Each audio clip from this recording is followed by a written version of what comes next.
Olá pessoal, tudo bem? Eu vim gravar mais um vídeo para vocês, um vídeo de atualidade, questão, conceito que os vestibulares cada vez mais têm dado muito peso e valor. E claro que o tema de hoje, eu tenho escolhido, é um assunto que já caiu, já apareceu em vestibular e que naturalmente para este ano deve ser uma tendência também, que é o tema, acho que a própria imagem já ajuda a compreensão, que é o tema do Brexit. Ah, Alexandre, mas já caiu vestibular. Eu sei, aliás, o ano passado já caiu bem, até fazendo interdisciplinar com inglês. A questão é, por que você acredita na possibilidade de cair de novo? Porque prioritariamente esse ano é um ano diferenciado, porque dia 31 de janeiro deste ano foi oficializada a saída do Reino Unido da União Europeia. Ou seja, agora o Brexit é oficial. Então a possibilidade, a tendência de se cair em vestibular agora é enorme por conta dessa oficialização. E o fato de ter exercícios já de vestibular que foram cobrados nos dá pelo menos um norte de como pode ser cobrado esse assunto novamente. Então, para a gente começar, vamos tentar trabalhar do micro para o macro. Para a gente começar, o primeiro ponto é entender o significado de Brexit, que é um tipo de pergunta que pode aparecer. Então, em relação a isso, o BR ele faz uma alusão aos britânicos. A questão britânica, apesar que vai ser interessante uma análise fria sobre isso, porque são várias esferas. É um apelido, é um jargão, é um termo, é um conceito. Então, quer dizer, não necessariamente ao pé da letra. Então, quando se fala britânicos, você vai parar para pensar, é a Grã-Bretanha? Pera lá, não, é o Reino Unido. Então tá errado o termo. É um apelido. E ainda vale reforçar ainda mais uma questão. A maior posição foi na Inglaterra. Então, se alguém tem realmente um peso nessa tomada de decisão, foram os ingleses. Então, o BR vem dessa nomenclatura britânica e o êxito de saída, que já é algo do qual vocês conhecem. Então, fazendo até alusão a isso.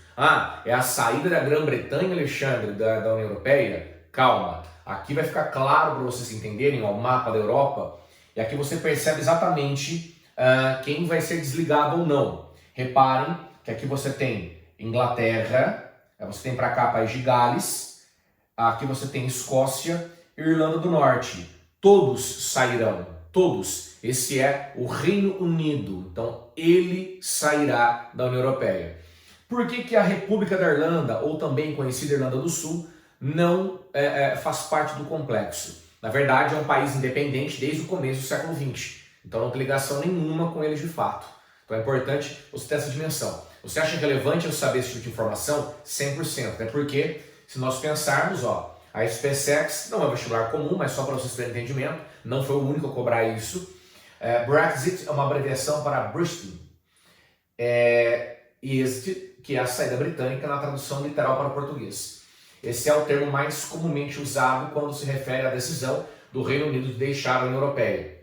Considerando a composição do Reino Unido, escolha aquela que melhor expressa a representação cartográfica do Brexit dentre as alternativas abaixo. Então, na verdade, olha que interessante o exercício. Ele coloca o mapa e pede para o candidato dar o entendimento do que é o Reino Unido.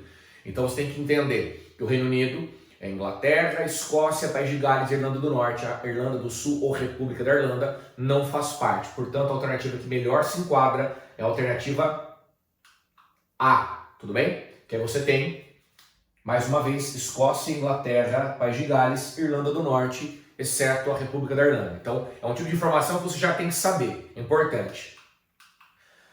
E aqui vem a questão da separação. Uma charge muito bem feita, muito bem pensada. Literalmente, é um divórcio. E Alexandre, por que esse termo? Por que usar essa nomenclatura? É um divórcio porque, na verdade, é um casamento sem amor. Se você fizer uma análise da história da formação da União Europeia, desde a Comunidade Econômica Europeia, os ingleses nunca fizeram muita questão de participar. É importante endossar isso. Até existe uma análise histórica de que foi Churchill, o primeiro-ministro britânico na época, quem pensou no bloco, foi quem havia imaginado esse bloco. Só que, no entanto, ele queria um mero bloco de livre comércio. Ele não queria uma integração tão grande como a União Europeia virou. Se você pensar na própria Comunidade Econômica Europeia, era um processo de integração muito profundo. Então ele não almejava aquilo, ele não idealizava aquilo. Então os britânicos sempre enxergaram e sempre olharam com certo ceticismo para a Europa e para esse projeto. E mesmo quando os ingleses tentaram ingressar na primeira vez, a França se posicionou contra, porque na verdade, durante a Guerra Fria, se temia profundamente, os europeus queriam uma neutralidade, eles não queriam nenhum tipo de vínculo que endossasse ou o lado capitalista norte-americano ou o lado socialista soviético. Isso, claro, politicamente, porque economicamente estava muito claro que eles apoiavam, a Europa Ocidental apoiava os Estados Unidos, até porque parte da Europa Ocidental foi reerguida com o dinheiro norte-americano do Plano Marshall. O que eles não queriam era deflagrar politicamente qual era o seu lado da história. Acho que era importante ter esse endosso. E quando os ingleses tentaram ingressar durante esse período de Guerra Fria, a França foi quem se posiciona contrária a isso, porque entendiam que os ingleses eram politicamente muito ligados aos Estados Unidos. Então, na verdade, a Inglaterra só entraria de fato no bloco, pensando que esse bloco ele é concebido no pós-Segunda Guerra Mundial, os ingleses só entrariam no bloco no ano de 73.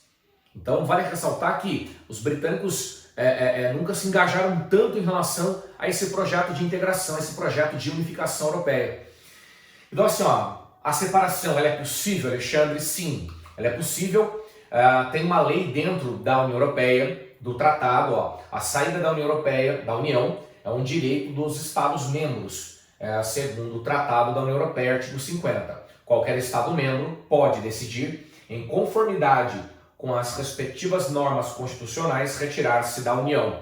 Ou seja, ela podia, a Inglaterra poderia se posicionar assim, e já tinha feito isso anteriormente. Vai lembrar que quando os ingleses entram em 73 no bloco, foi o ano do choque do petróleo. Então, na verdade, foi catastrófico aquele ano, e para os ingleses também. Tanto que em 75 eles fizeram um referendo consultando se ou não se retirar do bloco naquele momento. Então, em 75 foi feito um referendo. Até muitas pessoas perguntam, Alexandre, esse referendo aqui, ele tem a ver com aquele de 75? Não, me parece claramente que são dois momentos distintos, tanto que lá houve um posicionamento pela permanência e agora um posicionamento pela saída.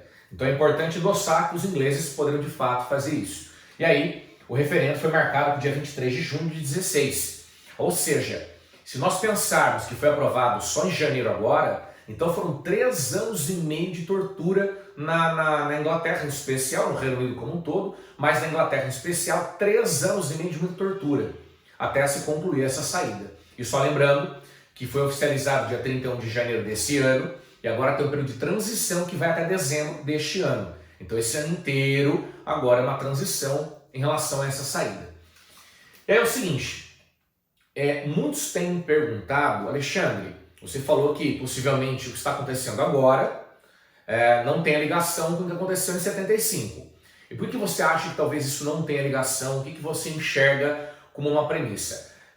Teoricamente, se a gente fosse fazer uma conexão com aquele período com este período, só teria um cenário. Aquele ano, 73, que eles entraram, era a crise do petróleo, então existe uma crise econômica mundial. Nós estamos vivendo na atualidade uma crise econômica. Mas me parece que esse momento é um momento diferente. Por quê? Tem uma palavra que vem sendo comumente tratada no cenário internacional como a palavra desglobalização. O que é isso, Alexandre? O mundo está desglobalizando, vou deixar bem claro uma coisa, não existe a desglobalização ao pé da letra. Você vai continuar tendo acesso à internet, aliás, essa aula só é possível graças à globalização, a essa capacidade de comunicação, a essa capacidade tecnológica. Então, a desglobalização não é ao pé da letra. A desglobalização são práticas que estão acontecendo. E talvez uma das lideranças que tenha sido motivadas em relação a esse processo foi esse cidadão aqui, Donald Trump, que desde que foi eleito, ele vem endossando um projeto chamado America First, que é uma tradução mais simplista ao ideal que ele propunha, era nós primeiro. Né? Na verdade, primeiro os Estados Unidos, depois o mundo. Então, na verdade, essa é uma prática que vai criando um conceito de nacionalismo, de identidade nacional, tanto que ele é um defensor, por exemplo, da anti-imigração, e também de práticas protecionistas. Ele defende o protecionismo, e quem tem acompanhado as notícias, fica evidenciado as relações entre Estados Unidos e China como estão arranhadas por conta exatamente dessa prática. O que muitos entendem é que a Inglaterra, o Reino Unido de uma forma geral, foi por esse caminho. Então, na verdade, ele, não que ele tenha sido estopim, mas por ser um homem profundamente popular no mundo, e claro, sendo os Estados Unidos a maior potência econômica do mundo, a Inglaterra se sente confortável em relação a tal projeto. Eu falo isso porque o Brexit já vinha sendo discutido antes da ascensão do Trump. Então eu posso lembrar que em 2010, por exemplo, já se debatia a possibilidade de um Brexit dentro da Inglaterra, dentro do conceito Reino Unido, em relação à União Europeia. Já existia isso. Mas foi fortalecido pela imagem do país mais importante, de fato. Então os ingleses acabaram se encaminhando por essas vias. Até vai lembrar que durante o período de campanha, uma política britânica foi assassinada e o suposto criminoso gritou exatamente sobre essa saída do Reino Unido da União Europeia. Então ele fez isso pensando num Britain First, primeiros britânicos, sabe? Então é interessante perceber que é uma linguagem que vem se transformando numa linguagem universal. Eu falo isso porque se você pensar, por exemplo, na própria Europa, os movimentos nacionalistas, a ascensão de políticos nacionalistas, todo esse cenário endossado pela desglobalização faz alusão, por exemplo, ao bom desempenho na campanha nas eleições da França, da Marine Le Pen, ao fato de que no parlamento alemão 3 cadeiras foram conquistadas por um partido neonazista, ao próprio Brexit. A Holanda chegou a dizer que, se der certo, ela tem intenção de sair. A própria Marine Le Pen chegou a dizer, a trabalhar um conceito Frexit, que a França poderia ir para o mesmo caminho. Tem o Grexit, que é o da Grécia. Então, na verdade, todo esse sentimento de nacionalismo, de isolamento, de protecionismo, é uma marca de um mundo em crise econômica. Vale, inclusive, lembrar que essas mesmas características marcaram o período entre guerras no mundo. Então, quando a gente pega lá aquele período do pós-Primeira Guerra Mundial e pré-Segunda Guerra Mundial, é exatamente esse mesmo cenário. Então, vale entender que o Brexit ele é fruto desse processo. Então, em cima disso, até para mostrar que pode ser esse caminho de compreensão, tem esse exercício aqui de 2019, o afastamento do Reino Unido da União Europeia, que ficou conhecido como Brexit, foi aprovado em plebiscito em junho de 2016, depois de longas polêmicas acerca das campanhas relacionadas ao movimento. Sobre o Brexit, é correto afirmar que, então vamos lá, é um movimento que questiona a globalização e o internacionalismo liberal defendendo, em seu lugar, um forte regionalismo ou fechamento comercial de fronteiras nacionais. Então, na verdade, a letra A é perfeita e ela vai de encontro exatamente com a minha fala agora, de que o Brexit não é um fato isolado do mundo, mas sim está dentro de uma cadeia de reação por conta de crise econômica.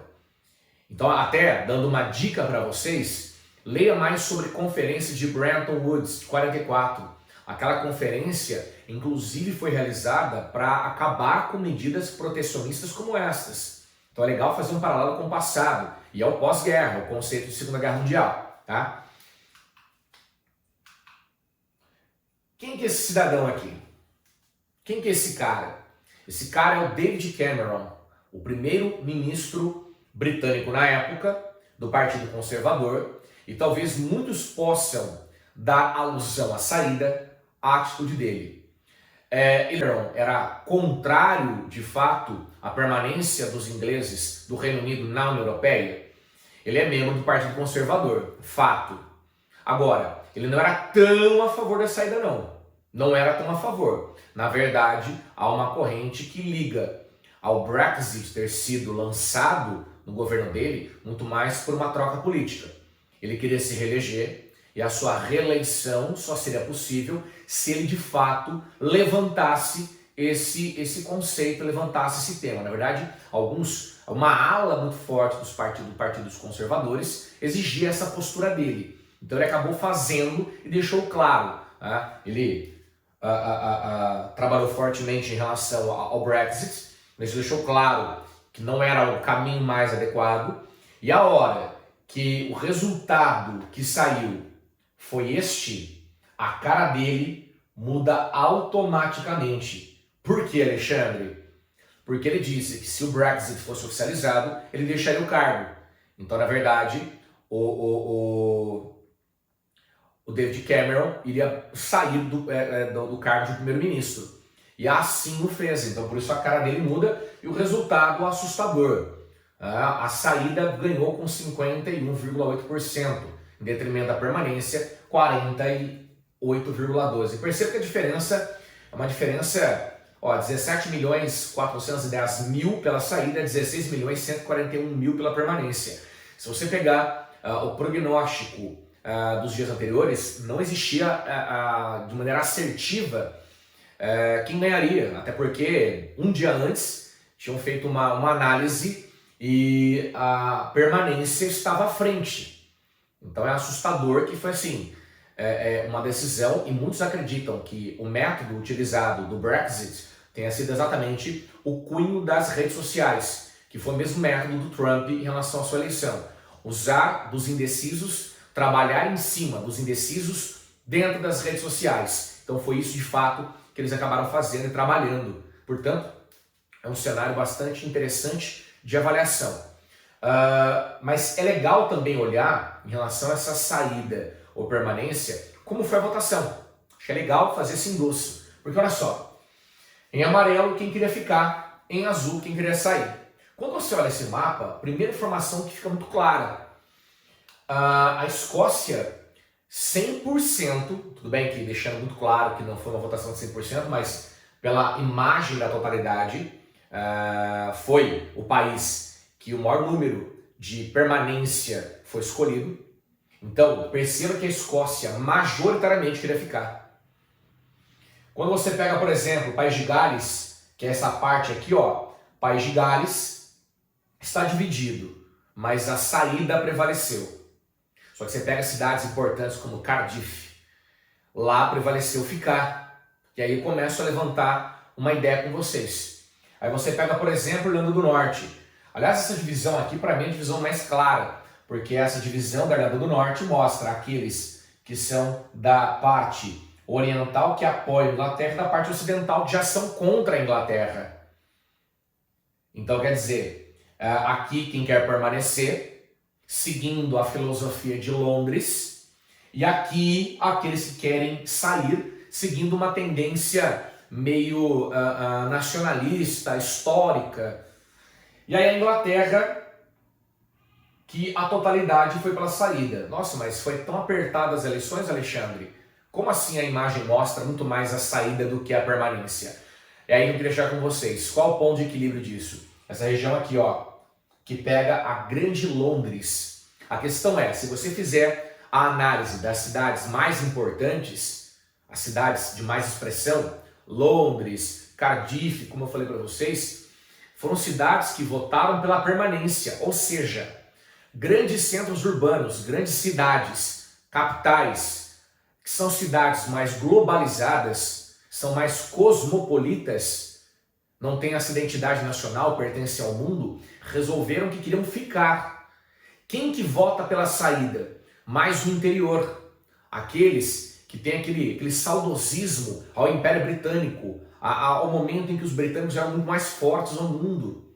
Então existe uma questão de cidades do interior que têm um olhar diferente sobre esse processo. Acho que é importante ter esse panorama também. As grandes cidades, os grandes centros tomaram a decisão de ficar. Por isso que foi apertado. A mancha maior é pela saída, mas como são centros urbanos mais populosos, então o resultado foi apertado por conta disso. Então mostra, na verdade, que é uma divisão consensual muito clara. Tá?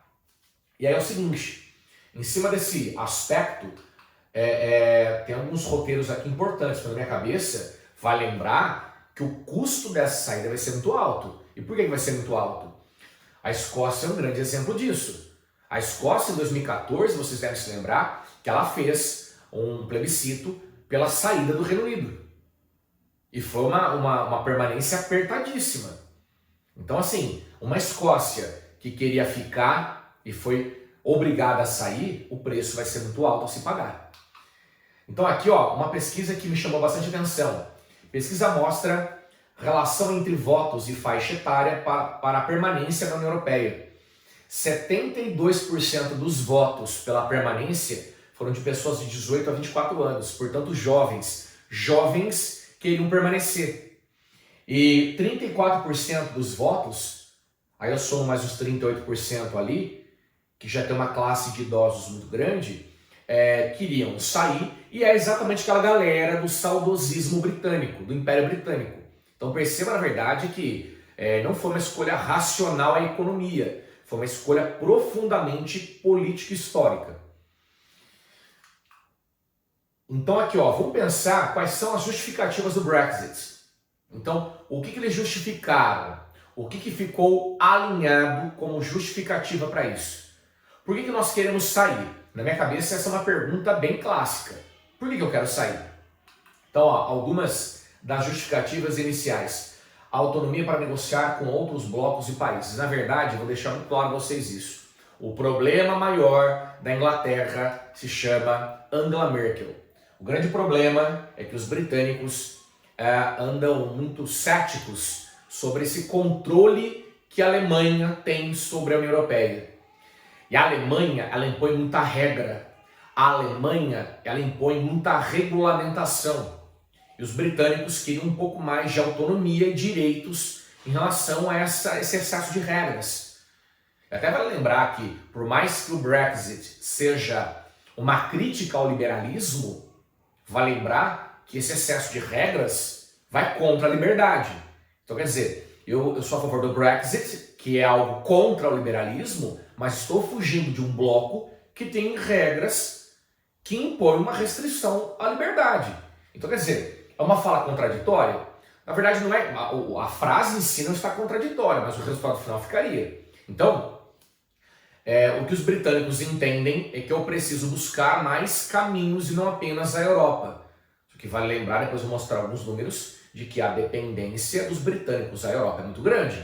Então, talvez a tomada de decisão não foi pensada. Inclusive, esse é o motivo do atraso. Por que a saída não foi oficializada antes? Porque os ingleses queriam sair, o Reino Unido queria sair da União Europeia, mas com um acordo firmado.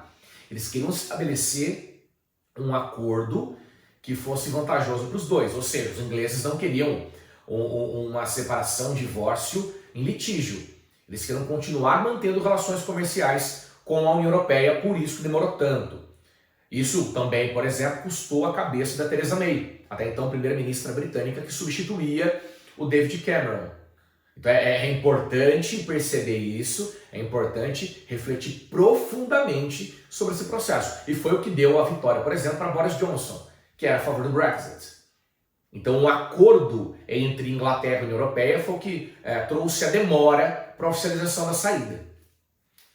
Outra justificativa, os imigrantes. Na verdade, os ingleses não querem receber mais imigrantes, entendem que são onerosos. O custo deles é muito alto e acabam tomando vagas de estrangeiros que poderiam contribuir mais com a economia. Essa é uma fala que, na verdade, também é de se repensar. Por quê, Alexandre? Porque existe na Europa um acordo histórico chamado Espaço Schengen, que é esse termo aqui, ó. E reparem pelo Espaço Schengen que o Reino Unido, de uma forma geral, até a Irlanda, que não faz parte dele, aderiu, não aderiu ao Espaço Schengen. O Espaço Schengen, o primeiro acordo foi firmado em 85 e depois foi redesenhado recentemente. É um espaço que permite a livre circulação de pessoas entre as fronteiras. O próprio Reino Unido não havia feito adesão a isso. Então, qualquer pessoa que estivesse na Europa e fosse para o Reino Unido, fosse para a Inglaterra, tinha que apresentar documentação. Então, eu não quero estrangeiros, mas eu tenho que pensar que eu já tinha uma certa limitação a isso. Então, isso vem muito no viés dos refugiados. Que essa onda, o pessoal do Oriente Médio migrando para a Europa, fugindo da guerra da Síria em especial, e tendo a Inglaterra como um dos territórios de escolha do seu caminho. Então, tá aí, não querer aceitar imigrantes. Essas duas justificativas por si só já garantiram uma boa resposta numa questão de segunda fase. E aqui, a economia de 12 bilhões de libras na contribuição dos países membros. Então é um corte de gastos também em relação a isso. Essas são as justificativas para o Brexit. A questão é, quais são as consequências que isso de fato trará? Pensando nas consequências, a primeira consequência visível é a Libra sofrer uma desestabilização. Vai lembrar que a Libra é uma moeda muito forte e que uma das bases da economia britânica é a força de sua moeda relacionada a bancos. Boa parte do dinheiro que circula na Europa fica na Inglaterra. Então uma Libra desestabilizada num momento como esse iria fragilizar a economia da Inglaterra. Então é um ponto a se pensar a respeito. Até agora, nada nesse sentido foi visto. Então, por enquanto, é uma consequência do qual os ingleses não estão sofrendo. Uma outra consequência é a perda de mercados e acordos. Isso é muito possível, como eu falei, até foi o que segurou demais a saída oficializada. Tanto que, reparem no mapa que mostra a relação, origem de produtos agrícolas e alimentos industrializados consumidos no Reino Unido. Então você pega aqui, 49% vem do próprio Reino Unido, 30% vem da Europa. Então quer dizer, há uma dependência da Inglaterra em relação à alimentação. E aqui você vê o que vai da União Europeia para o Reino Unido e do Reino Unido para a União Europeia. Então, reparem que o que vem da União Europeia para o Reino Unido, em linhas gerais, o vermelho é uma variação maior. Então quer dizer, a partir do momento que isso mostra um número um pouco mais significativo do que o oposto, do que em relação a essa balança comercial aqui, então quer dizer, a dependência da União Europeia é uma dependência significativa. Então quer dizer, perda de acordos é algo do qual, como eu falei, mas foi firmado um acordo com a Europa agora. É um acordo firmado, mas acabou a livre circulação de produtos. Uma outra é a fuga de empresas do país. Se eu não tenho mais livre circulação de produtos, eu automaticamente vou ter perda de empresas que estão dentro do meu país, vão migrar, vão fugir para outros lugares mais interessantes em termos de incentivos. Então, a Inglaterra pode sofrer com isso, o Reino Unido de uma forma geral.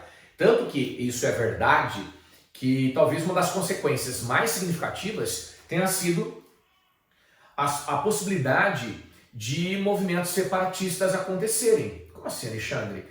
Alguns territórios, como a própria Escócia, que tinha feito um referendo lá atrás, como eu falei para vocês, em 2014, pela sua separação do Reino Unido, pode ser aflorado de novo. Ou o caso da Irlanda do Norte. Vai lembrar que, historicamente, a Irlanda do Norte teve um problema em relação ao IRA, um grupo terrorista da década de 60, e boa parte da relação mais amistosa dos últimos anos tem ligação com o fato da Irlanda do Norte ter a fronteira livre com a Irlanda, com a República da Irlanda. Há uma liberdade fronteiriça, então quer dizer, se nós estamos saindo da União Europeia, a fronteira livre entre Irlanda do Norte e República da Irlanda acabou. E a população da Irlanda do Norte vê isso com péssimos olhos, o que não me surpreenderia uma reação novamente nacionalista no país, que foi exatamente uma reação como essa que criou o IRA.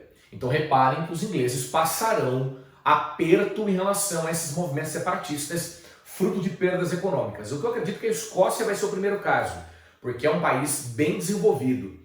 Então a Escócia, se fosse um país livre do Reino Unido, seria uma boa potência dentro da Europa e ela teria autonomia para poder tocar o barco dela. Então percebam que a situação do Reino Unido pode ficar muito ruim nos próximos anos. Teve vestibular que já enxergou isso. A SPM, por exemplo, no centro da polêmica envolvendo a retirada do Reino Unido da União Europeia, cujo processo passou a ficar conhecido como Brexit e cujo prazo expirou em março, esteve o backstop, que se refere à realização de novo referendo na tentativa de reverter o Brexit. Isso até foi sugerido pela Theresa May, o que exatamente essa sugestão enfraqueceu demais o comando dela. Aliás, vale lembrar que o referendo que foi feito, até teve um exercício que colocou plebiscito. O referendo, ele é uma consulta, ele não decide. O plebiscito decide, o que foi feito lá foi um referendo. Então assim, se o parlamento britânico quisesse vetar, falou, olha, foi muito bom ouvir vocês, população, muito legal, mas eu tomei a decisão de continuar, eu só queria ter uma opinião. O referendo permite que o resultado final não seja levado ao pé da letra. Então, quer dizer, poderiam ter feito isso na Inglaterra, só que isso é suicídio político. Então, quando a própria Theresa May sugeriu a possibilidade de um novo referendo, aí ela matou politicamente o comando dela. A manutenção do Reino Unido na União Europeia, mesmo com o resultado do referendo que levou ao Brexit, para mim dá no mesmo, é uma tomada de decisão do governo. A sensível questão das fronteiras entre as Irlandas. É essa a resposta. É o que tem sido, nos últimos tempos, o ponto de partida da dificuldade de negociação. Então, o vestibular, a SPM, inclusive, é um vestibular que trabalha muito com a atualidade. Repare, então, nesse ponto. Depois coloca a padronização de pesos e medidas, a qual foi um fator de litígio entre o Reino Unido e os demais países europeus. Nunca teve litígio. Litígio não tem nenhum tipo de diálogo, nunca teve isso. E a possibilidade da Escócia permanecer na União Europeia mesmo com a saída. Isso aqui não é absurdo, mas antes dela permanecer na União Europeia, ela teria que sair do Reino Unido. Então não poderia ser por conta disso, letra C. Mas tem uma dela aqui, ó, da Unicamp, 2018. O referendo realizado no Reino Unido em junho de 2016 conduziu ao Brexit após 43 anos de adesão à União Europeia. São potenciais consequências dessa decisão nos níveis nacional e continental, respectivamente. Olha a resposta. O pedido da Escócia por um novo referendo para decidir sua permanência no Reino Unido e o comprometimento da livre circulação de cidadãos europeus no Reino Unido. Ou seja, não se surpreendam se a Escócia em breve buscar uma saída do Reino Unido. Essa, então, é vista por muitos como a pior consequência nesse contexto. Aqui alguns dados para vocês entenderem o espectro da Inglaterra em relação a esse domínio. Então, ó, o PIB, somatizando, claro, todo o reino. O PIB, 2,8 trilhões. O Brasil muito próximo em relação a isso. PIB per capita, aí o Brasil tem uma diferença significativa. A terceira da Europa depois da Alemanha e França. Então, é a terceira maior potência. Quinta do mundo. É um centro financeiro da Europa, por conta muito da Bolsa de Londres. Grandes reservas de recursos naturais. O desemprego é um desemprego bem baixo. 1 em cada 5 habitantes vive abaixo da linha da pobreza. Então, na verdade, é um país bem desenvolvido mesmo. Aqui, gastos com defesa, que na verdade são informações muito mais para somatizar dados para vocês. Tá? Em relação ao Brexit, é só para reflexão. Aqui uma questão que me chama a atenção em relação a refugiados. Perceba que o Reino Unido é o 6º da lista europeia de refugiados. Então, levando a alusão de que eles não querem continuar por conta dos imigrantes. E aqui o perfil dos estrangeiros que lá vivem. Poloneses, indianos, paquistaneses, romenos, irlandeses. Vai lembrar que a presença de indianos e paquistaneses é fruto do processo de descolonização do pós-guerra. São grupos de países que foram dominados pela Inglaterra durante o período do imperialismo. Então, quer dizer, não vejo a Inglaterra com muito grau de exigência sobre isso. É fruto do que ela construiu na sua história. E aqui, Reino Unido é o 4º maior colaborador do orçamento da União Europeia. Então, claro que para a União Europeia vai ser uma perda, indiscutivelmente, por isso que até no primeiro momento ela tentava evitar. Mas, na verdade, o maior medo da União Europeia não é a perda da Inglaterra, mas é que se der certo essa saída, que outros países acabem indo por esse caminho, revendo totalmente o conceito de União Europeia. Aqui uma cronologia para vocês, só para ficar um pouco mais assertivo. Ó. Dia 23/6 de 2016, um referendo à vitória do sim. David Cameron caiu. Vale fazer alusão a isso. Depois nós tivemos 13/3 de 2017, o parlamento rejeitou emendas que poderiam prolongar o processo de retirada do país. Na verdade, isso aqui é uma outra lorota. Aqui a Theresa May, que era a primeira-ministra da época, o parlamento rejeitou emendas que poderiam prolongar o processo de retirada. O que mais se viu foi esse prolongamento, porque a data final era 31 de março do ano passado, aí estenderam para 31 de maio, aí foi para 31 de outubro. Então, quer dizer, o que mais se viu foram extensões. E depois, de 17/10, o Reino Unido e a Comissão Europeia concordaram com um acordo de retirada revisado com uma mudança de proteção. Ou seja, foi quando o Boris Johnson tinha assumido, na verdade, já tinha assumido o poder do Reino Unido. Ele era um dos maiores defensores do Brexit. Quando a Theresa May caiu, Boris Johnson foi quem assumiu, e por conta da postura dele de Brexit desde sempre, ele conseguiu um acordo dentro da Inglaterra para negociação com a Europa, e aí, claro, a oficialização dia 31 de janeiro de 2020 da saída dos britânicos.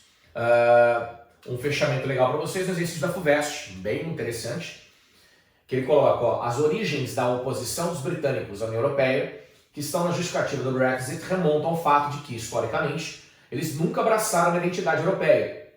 O Brexit representa um duro golpe ao projeto de integração europeu, cujas origens datam do pós-Segunda Guerra Mundial. A letra A, na verdade, não tem a ver com Brexit, mas entenda que é perfil da FUVEST. A letra A é cobrado um tópico em relação ao tema, que é a União Europeia, e a letra B em relação ao conteúdo específico do exercício.